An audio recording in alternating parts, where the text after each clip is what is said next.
Welcome to this explainer. Today we're diving straight into the vast, incredibly fragile, and deeply interconnected web of India's biodiversity. We're going to look at how millions of lives depend on it, how it's frankly come under severe threat, and, this is the really fascinating part, the different ways it's being protected. We're talking both sweeping government action on one side and these beautiful, deep-rooted local traditions on the other. So, let's jump right in. There's this gorgeous Lepcha folk song that goes, "O Narek, my lord, let me dedicate myself to you. Let me gather your music from the springs, the rivers, the mountains, the forests, the insects, and the animals." You know, long before we had modern conservation policies or environmental science degrees, humanity had this profound historical reverence for nature. This song perfectly captures how plants, animals, and landscapes are just totally woven into human culture. We aren't separate from nature, we're quite literally a part of its music. But to understand how to actually protect that music today, we've got to look at the science. And at the absolute heart of this science is biodiversity. It's an immensely rich system of wildlife and cultivated species. They might be diverse in form and function, but they are all closely integrated in a massive network of interdependencies. Put simply, the air we breathe, the water we drink, the very soil that grows our food, it's all entirely maintained by this complex ecological web of plants, animals, and microorganisms. Without it, well, the whole system just collapses. Section 1, India's incredible web of life. Section 2, the government steps in.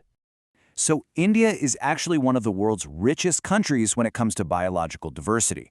In fact, experts think there are probably 2 or even 3 times the number of species out there that we haven't even discovered yet. But due to a really rapid decline in wildlife and forestry from environmental stress, a massive top-down intervention was urgently needed back in the mid-20th century. To really grasp the urgency here, just look at this number, 1827. Back in 1973, authorities realized the entire tiger population in India had plummeted to just 1827. To put that into perspective for you, at the turn of the century, the estimated population was 55,000. That is a catastrophic drop. The tiger, an absolutely crucial key species in the faunal web, was quite literally on the verge of extinction. And it wasn't just one single thing that pushed this magnificent animal to the brink. It was a perfect storm. You had poaching for illegal trade and the heavy use of bones and skins in traditional medicines. Combine that with a booming human population that was rapidly shrinking natural habitats and totally depleting the prey species that tigers actually relied on to survive. And since India and Nepal provide habitat for about 2/3 of the world's surviving tigers, India unfortunately became a prime target for illegal trading. So the government responded with sweeping legislation. And what's interesting is how quickly their scope evolved. In 1972, they implemented the Indian Wildlife Protection Act to completely ban hunting and legally protect habitats. The very next year, in 1973, they launched Project Tiger, which became one of the most well-publicized wildlife campaigns in the world. But they didn't just stop at big, charismatic mammals. By the 1980s, insects, we're talking butterflies, moths, beetles, and even a dragonfly were added to the protected list. And then, by 1991, plants were added for the very first time. The government's whole approach had fundamentally shifted to protect the entire biodiversity web, not just the poster animals. Moving on to Section 3. Who owns the forests? Because, let's be honest, writing laws is one thing, but actually managing the land, that's a whole different ballgame. To control these vast resources, the government uses strict bureaucratic classifications through the Forest Department. If you look at this, reserve forests make up more than half of the total forest land. These are regarded as the most valuable for conservation. Then, protected forests make up almost 1/3, and they're shielded from any further depletion. The remainder are unclassed forests, which are basically wastelands and forests belonging to the government, private individuals, or local communities. Now, when you combine the reserved and protected forests, they form what's called permanent forest estates. These are maintained very specifically to produce timber and for protective ecological reasons. To give you a sense of the sheer scale here, the state of Madhya Pradesh has the largest area under permanent forests. It makes up a massive 75% of its total forest area. That is top-down management on a huge scale. But this creates a pretty stark contrast. On one side, we've got official protected areas.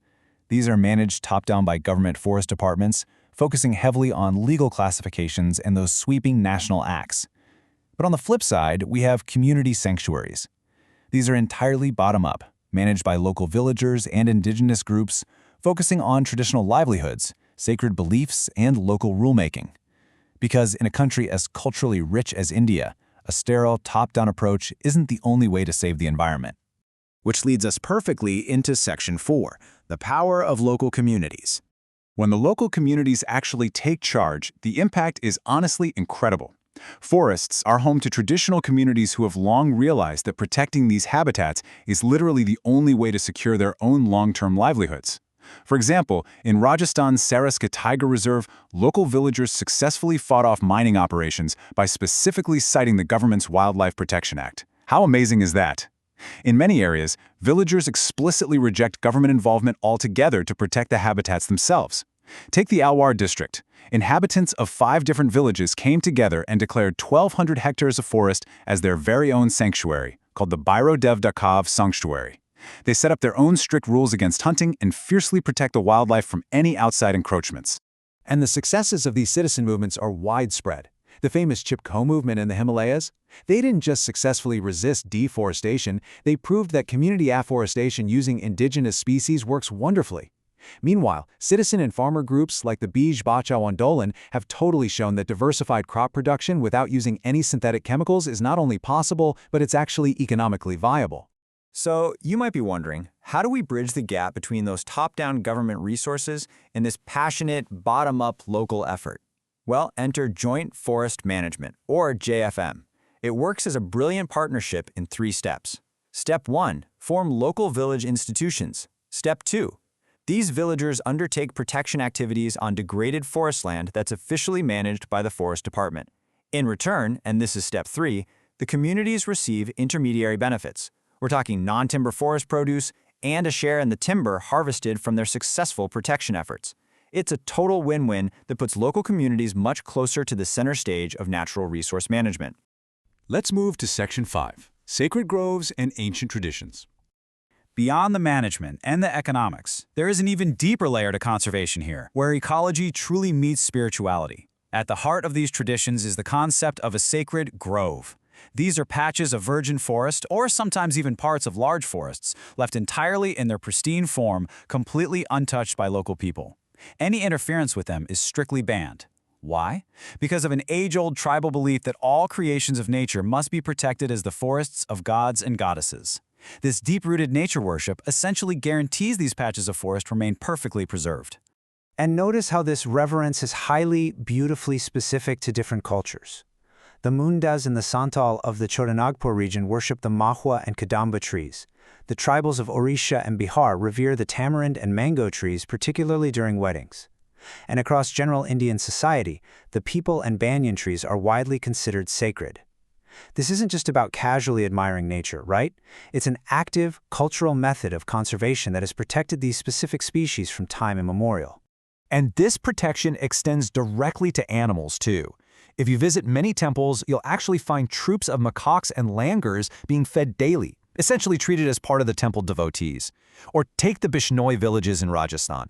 Over there, herds of blackbuck, also known as chinkara, nilgai, and peacocks just roam safely and freely. They are seen as an absolutely integral part of the community and nobody harms them. It is a stunning, real-world example of human society and biodiversity living in total peaceful integration. A really powerful reminder of this connection dates all the way back to 487 BC with Gautama Buddha. He noted, "The tree is a peculiar organism of unlimited kindness and benevolence, and makes no demand for its sustenance, and extends generously the products of its life activity. It affords protection to all beings, offering shade even to the axemen who destroy it." It really reminds us of the unconditional benevolence of the natural world, and why protecting it, whether that's through sweeping government acts or by treating a local grove as sacred, is really our ultimate duty. Which brings us to the end of our explainer. But before we go, I want to leave you with a question to really reflect on. What practices in your everyday life conserve and protect your environment? We've seen how top-down policies and bottom-up community actions weave together to protect India's incredible web of life. But remember, you are a part of that ecological web too.